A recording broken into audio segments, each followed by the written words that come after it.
लाल घाटी के दानव।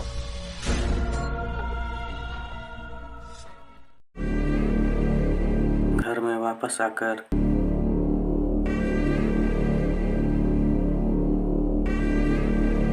वह शैतान की मूर्ति के सामने खड़ा हुआ। उसने अपने मन में कुछ कहना शुरू किया और अपना हाथ हवा में लहराने लगा।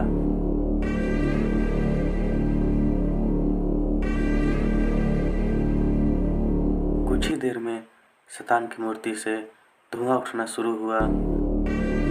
कुछ ही देर में शैतान की आकृति वहां नजर आने लगी। जादूगर संतारा ने पूछा, हे शैतानी शक्ति, मुझे बताइए कि क्या जो आपने मुझे वह तलवार प्रदान की है उसे लाल घाटी का दानव नहीं मरेगा? शैतान ने कहा, वह दानव जरूर मर जाएगा, किंतु तुम जरा भी चूक गए तो वह दानव तुम्हें कैद कर लेगा और तब तुम्हारी कोई भी जादुई ताकत काम नहीं आएगी। जादूगर संतारा ने कहा, मैं यही जानना चाहता था। अब आप मुझे ये बता दीजिए कि ये तिलस्मी भाले का क्या राज है?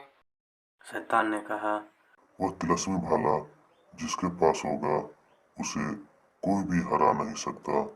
जादूगर संतारा ने पूछा, हे शैतानी शक्ति, जो आपने मुझे यह तलवार प्रदान की है क्या इससे भी अधिक शक्तिशाली है यह तिलस्मी भाला? शैतान ने कहा, हाँ, उस तिलस्मी भाले के आगे यह तलवार कुछ भी नहीं है, मगर उस तिलस्मी भाले को प्राप्त करना बहुत ही खतरनाक है, क्योंकि वह तिलस्मी भाला बहुत ही खतरनाक तिलस्म में रखा है और साथ ही उस तिलस्मी भाले की रखवाली एक खतरनाक दैत्य भोकालू कर रहा है जिसे तुम मार नहीं सकते। जादूगर संतारा ने पूछा, तो क्या आप भी उस तिलस्मी भाले से कमजोर हैं? शैतान ने कहा, मैं उस तिलस्मी भाले से कमजोर नहीं हूँ, किंतु मैं और तिलस्मी भाला अगर लड़ेंगे तो हम दोनों ही खत्म हो जाएंगे। जादूगर संतारा ने पूछा, तो क्या हमें वह तिलस्मी भाला प्राप्त कर लेना चाहिए? शैतान ने कहा, हाँ, वह तिलस्मी भाला तुम्हें प्राप्त कर लेना चाहिए, किंतु उस तिलस्म में तुम्हारा कोई जादू काम नहीं करेगा। तुम्हें अपनी बुद्धि और साहस से ही लेना होगा। जादूगर संतारा ने दृढ़ आवाज में कहा। मैं उस तिलस्म को तोड़कर उस तिलस्मी भाले को प्राप्त कर लूंगा। फिर शैतान की मूर्ति के ऊपर से धुआं गायब हो गया और साथ ही शैतान की आकृति भी गायब हो गई। जादूगर संतारा ने फिर अपना जादू का पिटारा वहीं छोड़ा और अपने तिलिया मसान से कहा, तुम इस कठोर राक्षस की रखवाली करना, ये कहीं भागने ना पाए, इससे हम बाद में निपटेंगे।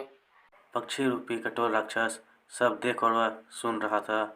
जादूगर संतारा फिर वहां से तिलस्मी भाले को प्राप्त करने के लिए रवाना हुआ।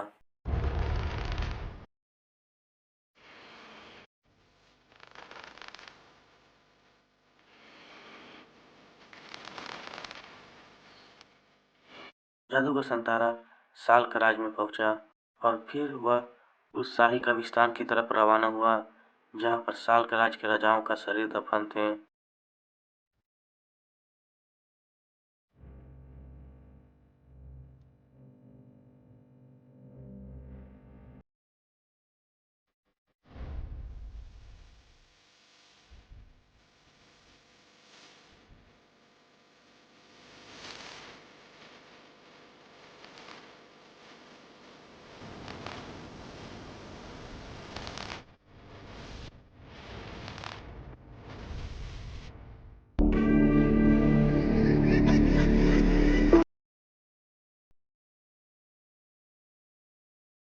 अगर आप नए हो तो हमारे चैनल को सब्सक्राइब कर लें और बेल आइकन का घंटा दबा दें ताकि आने वाला नए वीडियो आप तक पहुंच सके।